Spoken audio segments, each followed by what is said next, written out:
It's 6 a.m. Your alarm goes off. You lie there for exactly 11 seconds pretending you're dead. Then you get up, shower, put on clothes you don't particularly like, eat something you didn't particularly enjoy making, and commute to a building where you'll spend the next 8 to 10 hours doing tasks that a version of you from 50,000 years ago would not recognize as survival in any meaningful way.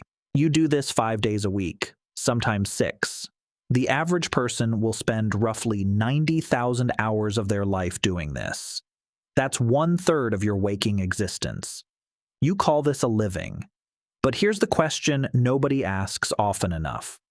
What did humans actually do all day before any of this existed? Before bosses, before offices, before the entire concept of exchanging your limited hours on Earth for a number in a bank account? Because for roughly 95% of human history, there were no jobs, no employment, no economy, no clock to punch, no annual review where someone rates your existence on a scale of 1 to 5. So what did people do with all that time? The answer is genuinely shocking. They were busy. Constantly, relentlessly busy, but in ways that would make a modern productivity influencer weep, because almost none of it involved sitting still, and almost all of it involved being more alive by lunchtime than most of us manage in a week. Let's start with the obvious: food. If you're a hunter-gatherer living 40,000 years ago, your first thought every single morning is identical to your last thought every single night.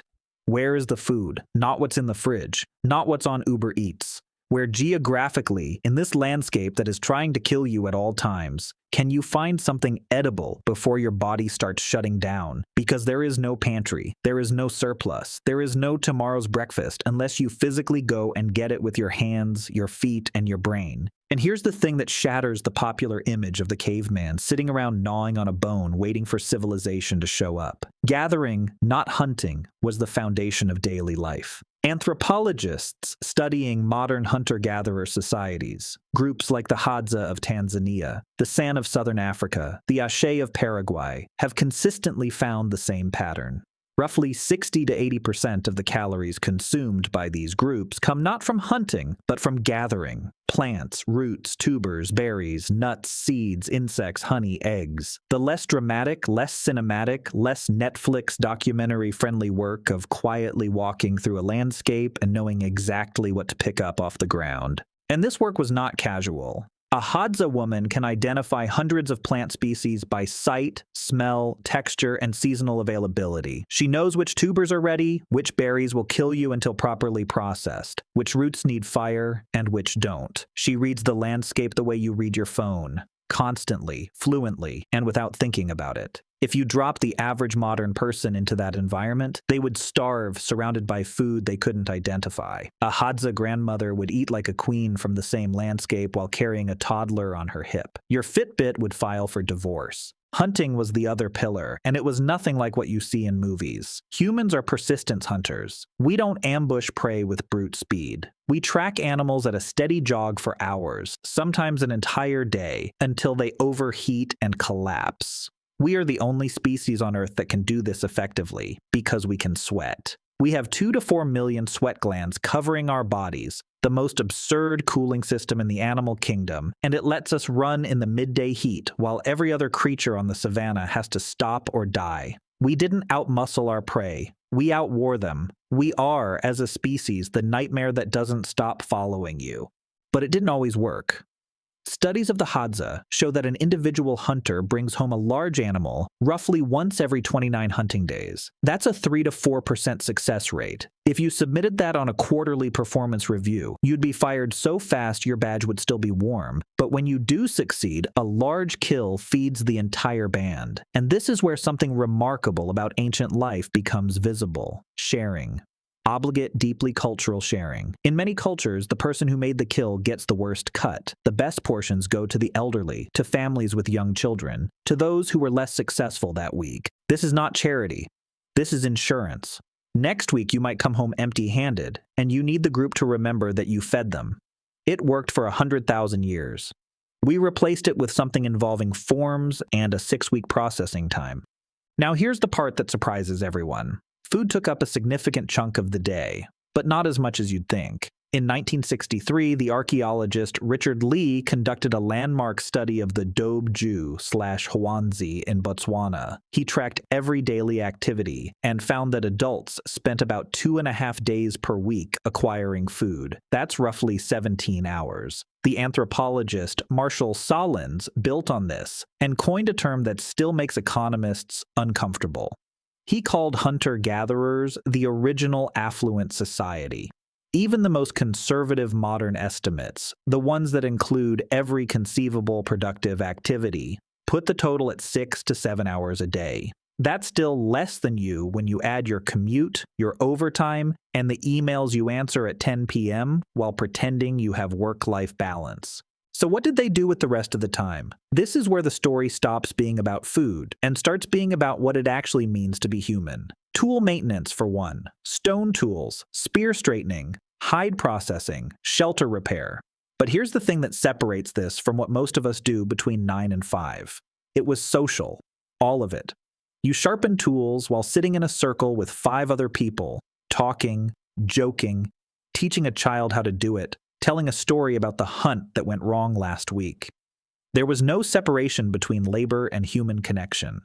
The modern concept of work as something you do alone at a desk in silence while being quietly miserable would have been genuinely incomprehensible to them. And alongside the practical work, there was something else. Something that was almost certainly the single biggest time investment in daily prehistoric life. Socializing, not as a break from the real work, as the real work. Robin Dunbar has argued convincingly that social bonding was the primary activity of ancestral humans. A group that fractures, that stops communicating, that group dies. Not metaphorically, literally. Isolated humans in the Pleistocene were dead humans.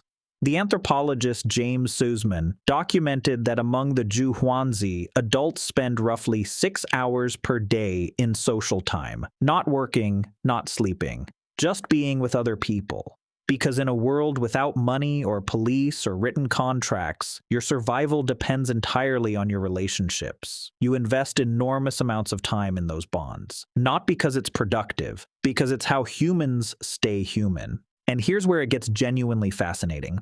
In 2014, the anthropologist Polly Wiesner analyzed hundreds of hours of conversation recordings from the Ju / hoansi and found something remarkable. During the day, conversations were practical. Who saw animal tracks where? Which plants were ready? Complaints about someone not sharing fairly. But at night around the fire, 81% of conversations shifted to stories. Myths about how the world began. Tales of ancestors who did impossible things. Jokes that made everyone laugh. Adventures from places no one in the group had ever been. Wiesner argued that this is where human culture was actually born. Not during the day, when you're solving problems. At night, when your stomach is full and you're safe, and the fire is the only light, and someone starts talking about things that don't exist yet. And then there's the evidence that shouldn't exist if life was nothing but desperate survival. Art. In 1994, explorers discovered Chauvet Cave in southern France. Inside were paintings created roughly 30,000 years ago. Horses, lions, rhinoceroses rendered with perspective, shading, and movement. Not crude stick figures. Sophisticated art that required skill, planning, and most importantly, time. At Blombos Cave in South Africa, archaeologists found a 100,000-year-old workshop where humans manufactured ochre-based paint and stored it in abalone shells. In Hohlefels Cave in Germany, someone carved a bone flute 43,000 years ago. 5 precise finger holes, perfect pitch. In a frozen world stalked by cave bears, someone sat down and made music. Not because they had to, because something in them needed to. You don't carve a flute if you're starving. You carve a flute when you have time. And they had time. Now here's the part that separates an honest account from a romantic one. Ancient life was freer, more social, and in many measurable ways, less work. But infant mortality ran between 25 and 50%. A broken bone could kill you from infection. A bad tooth could enter your bloodstream and end a healthy 30-year-old in a week. Childbirth killed constantly. The average life expectancy at birth was roughly 30 to 35, not because everyone died at 35, but because so many never made it past childhood that the average gets dragged down brutally. Freedom from bosses did not mean freedom from danger. The freedom was real. The price was also real. Both things are true simultaneously. And here's the final turn. About 10,000 years ago, humans in the Fertile Crescent began planting seeds. And agriculture is a trap. Once you start farming, you can feed more people. More people means you need more food. More food means more farming. Within a few generations, populations exploded, and there was no going back. The skeletal evidence is unambiguous. Early farmers were shorter than the hunter-gatherers before them. Worse teeth, more disease, more repetitive injuries. Working hours exploded from 4 to 5 to 10 to 14, and surplus grain created something that had never existed before: stored wealth. And stored wealth created hierarchy, ownership, inequality. The first bosses, the first employees, the first time in 290,000 years that one human's daily schedule was dictated by another human's authority. We traded freedom for security, leisure for labor, and 150 people who knew us deeply for thousands of strangers we'd never speak to. So what did ancient humans do all day before jobs existed? They gathered food with extraordinary skill. They hunted with the patience of a species built to outlast anything alive. They shared with radical generosity. They talked for hours. They told stories by firelight that invented culture itself. They carved flutes from vulture bones and painted caves with ochre they'd been manufacturing for 100,000 years. They rested without guilt, because no one had yet invented the idea that your worth is measured by your productivity. They also buried their children and died from infections we now cure with a $4 prescription. The beauty and the brutality were not separate. They were the same life. Next time your alarm goes off at 6 a.m. and you lie there pretending to be dead, just know, your ancestors didn't have alarms. They woke up when the sun told them to.